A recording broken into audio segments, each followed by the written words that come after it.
असणारा हिरण्यकशिपू शिशुपालाच्या स्वरूपामध्ये जन्माला असणारा तो आला। आता पुढं वर्णन केलेलं आहे।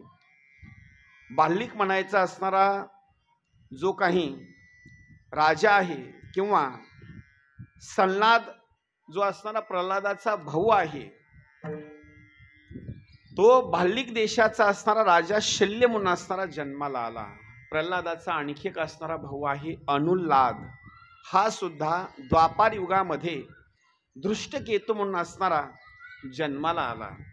एवढंच नाही, पूर्वजन्मामध्ये शिबी नावाचा असणारा दैत्य तो द्वापार युगामध्ये द्रुम नावाच्या असणाऱ्या राजाच्या स्वरूपामध्ये जन्माला आला। एवढंच नाही, आसुरामध्ये जन्म घेतलेला पूर्वजन्मामध्ये भाष्कल तो सुद्धा द्वापार युगामध्ये भगदत्त म्हणून असणारा जन्माला असणारा आला। अयशिरा असेल, अश्वशिरा असेल, वीर्यवान, अशंकू, गगनमूर्धा आणि वेगवान हे सुद्धा असणारे महादैत्य, पुढे चालून असणारे केतुमान, वेगवेगळ्या स्वरूपामध्ये असणारे द्वापार युगामध्ये हे सुद्धा दैत्य राजाच्या स्वरूपामध्ये असणारे जन्माला आले। बृहदत्त असेल, सेनाबिंदू असेल, असे वेगवेगळ्या स्वरूपामध्ये असणारे जे काही दैत्य आहेत हे द्वापार युगामध्ये असणारे राजाच्या स्वरूपामध्ये असताना त्यांनी जन्म घेतला। एवढंच नाही, काशीराज असेल, राहू नावाचा असणारा दैत्य असेल, असे वेगवेगळे असणारे राजे असतील, यांनी सुद्धा द्वापार युगामध्ये राजाच्या स्वरूपामध्ये असणारा अवतार घेतला। याच्यामध्ये वर्णन केलेलं आहे। द्वापार युगामध्ये देवतांच्या बाबतीमध्ये आता हे धर्म असेल, एवढंच नाही, युधिष्ठिर असेल, नकुल असेल, सहदेव असेल, भीम असेल, अर्जुन असेल, हा देवतांचा असणारा अवतार या ठिकाणी सांगण्यात आलेला आहे। म्हणजे द्वापार युगामध्ये कृष्ण असणारा हा नारायणाचा अवतार आहे आणि नर म्हणायचा जो आहे तर नराच्या बाबतीमध्ये अर्जुन असणारा हा द्वापार युगामध्ये आहे। बलराम दादा जो असणार आहे हा बलराम दादा शेषाचा असणारा अवतार आहे। अशा स्वरूपामध्ये दुर्योधन असेल, उग्रसेन असेल, वसुदेव असेल, यांच्या बाबतीमध्ये काही पूर्वजन्मामध्ये कोणी देव आहे तर कोणी दैत्य असणारे आहेत। दुर्योधनाच्या बाबतीमध्ये वर्णन केलेलं आहे, पहिल्या जन्मामध्ये किंवा हा जो कलंकी आहे किंवा कली आहे, कली, दुर्योधन दुसरा तिसरा कुणाचा अवतार नाही तर दुर्योधन असणारा हा कलीचा असणारा अवतार आहे। आणि असे अनेक असणारे राजे महाराजे असणारे लोक द्वापार युगाच्या बाबतीमध्ये पूर्वजन्मामध्ये कोणी देव असेल तर कोणी दैत्य असेल, अशा स्वरूपामध्ये द्वापार युगामध्ये त्यांचा असणारा जन्म झालेला आहे। आता द्वापार युगामध्ये असणारी रुक्मिणीच्या स्वरूपामध्ये जे रुक्मिणीनं अवतार घेतलेला आहे, ही रुक्मिणी ही लक्ष्मीच्या स्वरूपामध्ये आहे। द्वापार युगामध्ये जे रुक्मिणीचा जन्म आहे, पूर्वजन्म तिचा असणारा तो लक्ष्मीचा असणारा तो जन्म आहे। एवढंच नाही, गांधारी म्हणायची असणारी धृतराष्ट्राची असणारी पत्नी आहे, ही पूर्वजन्मामध्ये मती देवी असणारी नावाची असणारी एक देवी आहे। एवढंच नाही, कुंती आणि माद्री या सुद्धा दोन असणाऱ्या देवीच आहेत। अशा स्वरूपामध्ये काही अंशाच्या बाबतीमध्ये वर्णन केलेलं आहे। याच क्षत्रियाच्या बाबतीमध्ये सुंदर असणाऱ्या स्वरूपामध्ये वर्णन केलेलं आहे। राजा दुष्यंत आणि शकुंतला यांची सुंदर असणारी कथा या ठिकाणी सांगण्यात आलेली आहे। राजा दुष्यंत असणारा जो राजा आहे, एक दिवस शिकार करण्याकरता असणारा अरण्यामध्ये असणारा निघून गेलेला आहे। दुष्यंत राजा अरण्यामध्ये शिकार करण्याकरता गेला। घनघोर असणारा शिकार करत असताना कण्व नावाच्या ऋषीच्या असणाऱ्या आश्रमामध्ये आला। तिथं शकुंतला म्हणायची असणारी एक कन्या आणि उपवर असणाऱ्या अवस्थेमध्ये जिचं की वर्णन असं केलेलं आहे, जिचं वय लग्नाच्या असणाऱ्या योग्य आहे अशी असणारी ही शकुंतला त्या कण्व नावाच्या ऋषीच्या आश्रमामध्ये होती. कण्व ऋषी फळं आणण्याकरता अरण्यामध्ये असणारे निघून गेले होते आणि तेवढ्याच वेळामध्ये असणारे दुष्यंत राजाचं असताना त्या आश्रमामध्ये असणारं आगमन झालं. आगमन झाल्याच्या नंतर व्यवस्थित बसण्याकरता आसन, फल मूल असताना त्या ठिकाणी देण्यात आलं आणि दिल्याच्या नंतर सहज असणाऱ्या त्या शकुंतलेनं प्रश्न विचारला, नेमका आपण कोणत्या देशाचे राजे आहेत, आपला नेमका काय परिचय आहे, हे असताना तुम्ही असणारं सांगा. त्यावेळेला त्या दुष्यंतानं संपूर्ण असणारा आपला परिचय असणारा देण्याकरता सुरुवात केली. परिचय देत असताना दुष्यंतानं सांगितलं की आतापर्यंतच्या कालावधीमध्ये मी राजा असून सुद्धा माझ्या मनामध्ये कधी सुद्धा कामानं प्रवेश केला नाही, पण तुमचं सौंदर्य पाहून, तुमच्याकडे पाहून माझ्या मनामध्ये कामाचा असणारा प्रवेश होत आहे. खरं सांगा, तुम्ही ब्राह्मणाच्या वंशामध्ये जन्माला आलेले आहात का क्षत्रियाच्या वंशामध्ये जन्माला आलेले आहात? कारण त्यानं बोलण्याकरता सुरुवात केली. आतापर्यंतच्या कालावधीमध्ये मी अनेक ठिकाणी ब्राह्मणाच्या बाबतीमध्ये असणारा गेलो, पण त्या ठिकाणी जात असताना कधी सुद्धा कोणत्या इतर स्त्रीच्या बाबतीमध्ये माझ्या मनामध्ये कामानं प्रवेश केला नाही. पण तुमच्याकडे पाहत असताना मला असं वाटलं की तुम्ही क्षत्रियच आहेत. खरं सांगा, तुमचा जन्माचा असणारा संपूर्ण परिचय मला सांगा.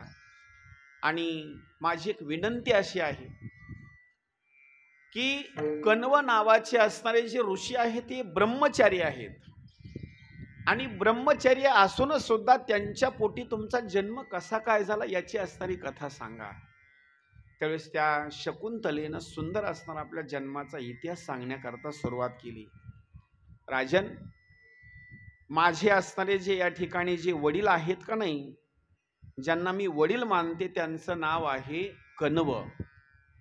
वडिलाच्या बाबतीमध्ये 3 स्वरूपामध्ये वडील मानले जातात. नंबर 1, ज्या वडिलांपासून आपला जन्म होतो, गर्भाधानाची असणारी भूमिका आहे, ज्यांच्यापासून आपला जन्म होतो, ज्यांच्यापासून आपला जन्म होतो त्यांना सुद्धा वडीलच म्हणलेलं आहे. नंबर 1. नंबर 2, एखाद्या वेळेस संकट जर आपल्यावर काही आलं, संकट आल्याच्या नंतर जन्म देणारे वडील, गर्भाधान करणारे वडील जर आपलं संरक्षणाच्या कालावधीमध्ये तिथं जर नसतील आणि आपले प्राण एखाद्या दुसऱ्याच माणसानं जर वाचवले तर ते सुद्धा आपले वडीलच होतात. लक्षात घ्या बरं का. आणि नंबर 3 गोष्ट सांगितलेली आहे. उदाहरणार्थ, आपण एखाद्या माणसाच्या घरी किंवा तीर्थयात्रेला गेल्याच्या नंतर, एखाद्या वेळेस कुठं मंदिरामध्ये गेल्याच्या नंतर कुठं जर पंक्तीच्या स्वरूपामध्ये, नाश्त्याच्या स्वरूपामध्ये जर प्रसाद आणला आणि त्यांचा प्रसाद जर आपण सेवन केला तर ते सुद्धा आपले वडीलच होतात. म्हणजे एखादी माता असेल, मातेनं जर दानधर्म केलं किंवा अन्नदान केलं तर ती अन्नदान करणारी महिला आपली आई आहे. आणि एखादा व्यक्ती जर असेल, त्यानं जर अन्नदान केलेलं असेल तर तो आपला असणारा वडील असतो. आता इथं पहा, कण्व नावाचे ऋषी आहेत ब्रह्मचारी. त्यांच्या आश्रमामध्ये शकुंतला म्हणायची असणारी कन्या आहे, त्यांचं लग्न नाही. इथं वर्णन असं केलेलं आहे, 3 स्वरूपामध्ये तिचे असणारे ते वडील आहेत. कसे? नंबर 1, गर्भाधान असणाऱ्याच्या बाबतीमध्ये ते वडील नाहीत. 1, पण तिचं संरक्षण जर कोणी केलं असेल तर संरक्षण केलेलं आहे कण्व नावाच्या ऋषींनी, म्हणजे ते वडीलच आहेत. लहानाची मोठी होत असताना अन्न जर कुठं खाल्लं असेल, फळमूळ जर कुठं खाल्लं असेल तर कण्व नावाच्या ऋषीच्याच आश्रमामध्ये तिनं खाल्लेलं आहे. म्हणून ती शकुंतला म्हणते, महाराज, माझे जर वडील कोण असतील तर माझे वडील आहेत कण्व नावाचे असणारे ऋषी. त्या राजानं प्रश्न विचारला, मग आता कण्व नावाचे ऋषी कुठे गेलेले आहेत? सांगितलं, आमच्या या संसाराच्या बाबतीमध्ये आणि या घर प्रपंचाच्या बाबतीमध्ये आम्हाला खाण्याकरता, फळ आणण्याकरता ते अरण्यामध्ये असणारे निघून गेलेले आहेत. कारण अरण्यामधले लोक काय खातात? कंदमुळं, फळं वगैरे खातात. फळ आणण्याकरता ते निघून गेलेले आहेत. थोडंसं तुम्ही थांबा, आता असणारे माझे वडील कण्व असणारे ऋषी येतील, तुम्हाला भेट देतील काय तुमची बातचीत असेल तुम्ही असणारी ती बातचीत करा. त्यावेळेला सहज स्वरूपामध्ये त्या शकुंतलेला दुष्यंत नावाच्या राजानं प्रश्न विचारला, जर कण्व नावाचे ऋषी जर ब्रह्मचर्य असतील मग तुमचा जन्म कसा काय झाला, तुम्ही इथं या आश्रमामध्ये कसं काय आलात? त्यावेळेला त्या शकुंतलेनं सांगण्याकरता सुरुवात केली, महाराज माझा जो जन्म झालेला याची पूर्व असणारी कथा अशी आहे. नंबर 1, माझ्या जर वडिलांचं नाव जर सांगायचं म्हटलं तर माझ्या वडिलांचं नाव आहे विश्वामित्र. त्या शकुंतलेच्या वडिलांचं नाव आहे विश्वामित्र. आणि अरण्यामध्ये असणारे हिमालयाच्या ठिकाणी असणारे ते तपश्चर्या करू लागले. पण तपश्चर्या करत असताना घनघोर तपश्चर्या, पण इंद्राला अशी भीती वाटली की आपलं आता पद मात्र राहणार नाही, हे पद असताना निघून जाणार. म्हणून काय केलं, मेनकेला जवळ इंद्रानं बोलवून सांगितलं, काही करा पण विश्वामित्राची असणारी तपश्चर्या मात्र भंग झाली पाहिजे. त्या मेनकेनं सांगितलं, महाराज विश्वामित्राची तपश्चर्या भंग करणं म्हणजे अग्नीला हातामध्ये घेण्यासारखं आहे. अग्नीला जर हातामध्ये घेतलं तर हाताला काही थंड वाटेल का? अजिबात नाही, आपलं शरीर त्या ठिकाणी जाळून टाकेल अग्नी. महाराज विश्वामित्र म्हणजे हे साधारण नाहीत, मुळामध्ये अगोदर क्षत्रिय आहेत आणि तपश्चर्या करून असणारे ऋषीच्या बाबतीमध्ये ते झालेले आहेत. एवढंच नाही, स्वतःच्या बळावर दुसरी सृष्टी निर्माण करण्यासारखी शक्ती त्यांच्या शरीरामध्ये आहे. एवढंच नाही, स्वतःच्या शक्तीनं स्नान करण्याकरता, देवाची पूजा करण्याकरता कौशिकी नदीची निर्मिती जर कोणी केली असेल तर विश्वामित्रानं केलेली आहे. नदीच्या बाबतीमध्ये कौशिकी नावाची नदी आहे. निर्मिती या कौशिकी नदीच्या बाबतीमध्ये जर कोणी केली असेल तर विश्वामित्रानं केलेली आहे. कुलगुरू वशिष्ठांची मुलं मारण्याकरता कारणीभूत जर कोण असतील तर विश्वामित्र. एवढंच नाही, प्रभू श्री रामचंद्रजीला धनुर्विद्या शिकवण्याच्या बाबतीत जर कोण असतील तर विश्वामित्रच. असा सृष्टीचा प्रति असणारा धाता म्हणजे विश्वामित्र आहेत.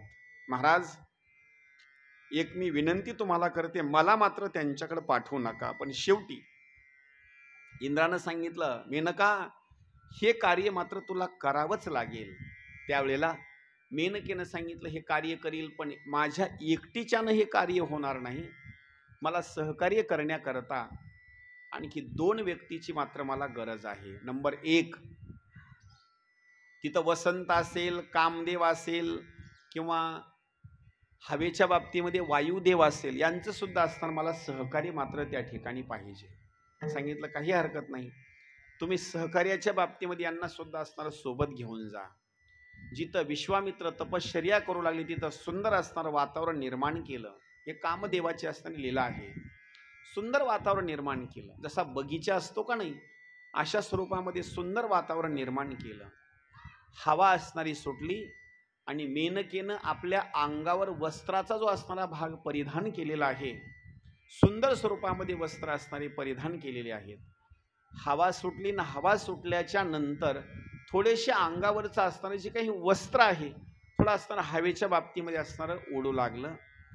तेच वस्त्र ज्यावेळेला जशी आपण एखाद्या वेळेस ओढणी म्हणतो अशा स्वरूपामधलं अंगावरचं वस्त्र हवेनं असणारं उडालं आणि दूरपर्यंत जाऊन असणारं ते पडलं. ते वस्त्र घेण्याकरता ही मेनका त्या वस्त्राच्या पाठीमागं धावू लागली. तेवढ्याच वेळामध्ये हे दृश्य विश्वामित्रांनी आपल्या डोळ्यानं पाहिलं. कामाचा असणारा संचार झालेला होता शरीरामध्ये. तेवढ्याच वेळामध्ये असणारा दोघाचा असणारा मिलनाचा असणारा भाग आणि मिलनाचा असणारा भाग झाल्याच्या नंतर त्यांच्या पोटी म्हणजे विश्वामित्र आणि मेनका यांच्या पोटी जिचा जन्म झाला तिचं नाव आहे शकुंतला. त्या अरण्यामध्येच त्या मेनकेनं काय केलं, त्या लहान स्वरूपामध्ये मुलीला कन्येला जन्म दिला आणि ती स्वर्ग लोकामध्ये असताना निघून गेली. स्वर्ग लोकामध्ये निघून गेल्यामुळं ज्या वेळेला त्या कन्येच्या बाबतीमध्ये तिथंच असणारं त्या मेनकेने तिला सोडून दिलं. काही आई सुद्धा अशा असतात बरं का, की स्वतःवर जर वेळ आली का नाही, तर स्वतःवर वेळ आल्याच्या नंतर कन्येचा मुलाचा सुद्धा स्वीकार करत नाही, सोडून जातात. मेनकेनं त्याच मेरू नावाच्या असणाऱ्या पर्वताच्या ठिकाणी असणारं त्या अरण्याच्या बाबतीमध्ये तिला असणारं सोडून दिलं. ही गोष्ट शकुंतांनी म्हणजे पक्ष्यांनी बघितली. विचार करण्याची गोष्ट आहे. माणसं त्याग करतात, अप्सरा त्याग करते, आणि त्या कन्येचं पालन पोषण शकुंत नावाचे पक्षी करतात. ज्यावेळेस या पक्ष्यांनी त्या कन्येला बघितलं ना, कन्येला बघितल्याच्या नंतर पक्ष्यांना दया आली, आणि पक्ष्यांना दया आल्याच्या नंतर त्या शकुंत पक्ष्यांनी काय केलं, गिधाड असेल,